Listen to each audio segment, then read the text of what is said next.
Hello and welcome to my channel.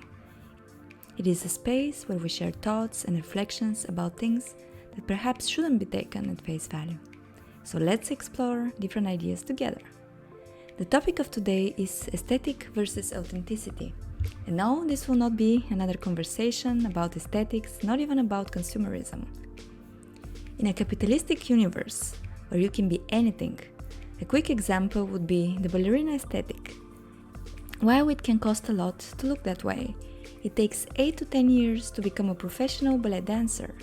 The training begins between the ages of 7 and 10, and by the time a student is 15, they take 10-15 classes per week. It is limited to a very small number of people who can pursue a career in that field, and the effort required is comparable to that of an Olympic athlete. Being a ballerina is vastly different from just looking the part. Not everyone possesses the talent, persistence, or has the privilege to pursue that. At the same time, joining a trend gives an instant gratification, the feeling that you're a part of the cool kids, a community. However, how fulfilling can it really be when it's not real? Is it experimenting to find one's identity, or just a shallow attempt to stand out and fit in at the same time? Please feel free to share your thoughts in the comments. There is a vulnerability that comes with authentic expression, both visual and of one's true thoughts. When you present as something else, it's like a costume, cosplaying a character. With actual cosplayers, it's clear which character they try to portray. There is a boundary between the self and the character. With aesthetic, that boundary is often blurred. You can't know if the person wearing all that symbols of a certain trend that often originates from real life has the personality, the skills, or even the life experience to match their looks. We can say, what's the harm, it's just an aesthetic, kids play pretend all the time, adults cosplay, we have always followed trends inspired by celebrities and so on. But when you wear an actual costume or a popular item that a celebrity owns, you're still yourself underneath. When you dress from head to toe in a trend, walk out in real life, or on social media acting as if you're that person, you're not authentic. There's no disclaimer for this performance. You may be included in that moment, but how comforting is that? Do you feel better about yourself, or do you have an imposter syndrome? Do rare beauty and ruddy skin make you Selena Gomez and Hailey Bieber? It sure does feel one step closer and a nicer way to carry around these little tokens with you, to feel cool by association.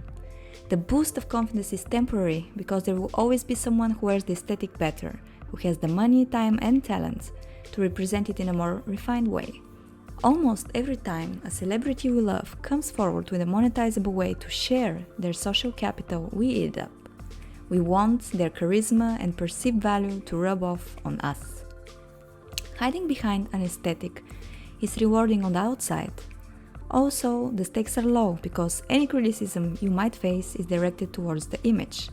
No one really knows the person behind it. They can speculate about your qualities or the lack of such, but they don't really know.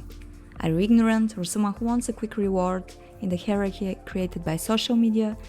Do you actually possess substance, personal style, or have real interests? But what is authenticity really?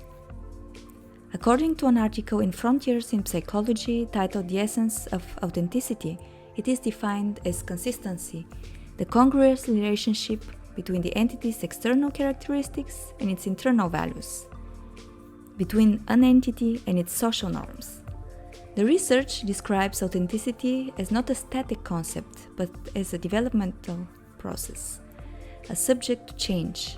That means ever-changing relationship between the individual and himself, herself, themselves and others, and the social norms that their life is embedded in. The harmony or its lack is the difference between individuals who live an authentic life, congruence, at least in part due to receiving positive regard, and those who cannot, incongruence, and who develop defense mechanisms. Also, people change their minds over time about what goals and values to pursue. We probably notice this in ourselves as we grow up and decide to pursue different careers, social circles, and so on. To succeed in those areas, however, may require us to step away from who we truly are, and that comes at a price. Among the many possible repercussions of inauthenticity appears to be that experiencing inauthenticity can come as a threat to one's moral self-concept. Inauthenticity and dishonesty share similar roots in that both are a violation of being true, whether to others or to oneself. It is interesting that dishonesty is not socially accepted while inauthenticity is. To achieve a certain status, depending on our level of skills, privilege, and the cards we are dealt with, might mean to compromise, adapt, stray away from our genuine values, as long as that doesn't mean blatant lies about the products we make, our background or accomplishments. Society has a way of allowing a level of inauthenticity in order to keep the system going. Being on social media is intimidating for most. Standing up for yourself in real life can be challenging too. Isn't it so much easier to walk around with a mask on? Whether it's makeup or a full costume, being liked and accepted is easier with the right accessories, clothes, and aesthetic to match what's popular now. And tomorrow it will be something else. To illustrate how short-sighted this approach to expressing yourself is, I will use the current trend. Right now, the mob wife aesthetic has replaced minimalism, the old money, and the clean girl aesthetic, with its more mature and edgy style. Just like cultural appropriation, where we know little about the cultures we were inspired by, most people who wear the mob wife aesthetic wouldn't want to live the life of organized crime. Let's take a deeper dive into it. I recently came across an article in Vice titled "The Complex Role of Women in the Italian Mob," which reveals the many layers, rules, rituals, and commitments of this lifestyle. The article talks about the paradox of modernity and tradition, about freedom and the loss of identity. With very few exceptions, the mob wives only exist in relation to their men. They can only be beautiful when their husbands are nearby or free. Going to the court with an understated look and wearing no makeup while their men are in jail is the norm. They have to be virgins prior to marriage, and they can have lovers later. On the other hand, the husbands get to have mistresses before and after marriage. Often the wives require those mistresses to be foreign and from a social standing that's perceived as lower, so they can never be a real threat and capable of building a family with that man. Both the dress code and the lack of it are symbolic. Like we discussed, those women can be beautiful as individuals and away from their men. However, a lot of their style and the reason why they exclusively dress in black is connected to their deathly lifestyle. Black is used to mourn the loss of brother, nephew, neighbor, or a husband. Under the black garments, they often wear red in order to remember the blood that has to be avenged. It can come in the form of lingerie or not. And once a mob wife is a widow, she can only retain her mother identity and not the one of a woman. The clan prescribes the length of the mourning period. Her sons need to agree to the new marriage, and her new partner has to have the same rank as her former husband. Doesn't look so glamorous, does it?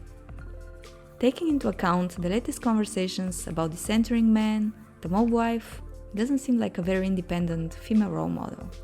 Going back to aesthetic versus authenticity, the solution is maybe somewhere in between. Be inspired, but don't put labels on it. Find a community, but don't become a prisoner of that one aspect of yourself. Be a multifaceted being, open to change and self-discovery, even if that means to take criticism and lose the admiration of people who are maybe not worth keeping anyway. Put effort into achieving the life you authentically want, instead of putting your money into costumes. You don't need a piece of Hailey Bieber, Selena Gomez, or anyone for that matter in order to be more valuable and interesting. It is not easy. The life you imagine and try to build may not happen, but at least you won't waste time and money on dead ends.